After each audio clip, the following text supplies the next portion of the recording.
দিলাম আর বেঈমান কাটবে।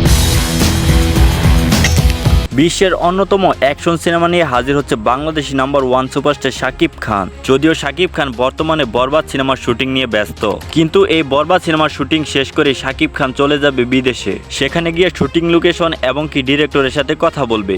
এবং শাকিব খানের এই অ্যাকশন সিনেমাতে আইটেম সঙ্গে নায়িকা থাকবে তামান্না ভাটিয়া। বর্তমানে আপনারা চেনেন এই গানের মাধ্যমে।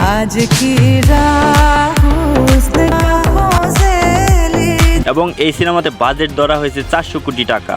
শাকিব খান জানিয়েছে তিনি এই সিনেমাতে 1 টাকাও পারিশ্রমিক নেবে না। ছবির ব্যবসা হিসাব লাভ করে সেখান থেকে সে 25% নেবে।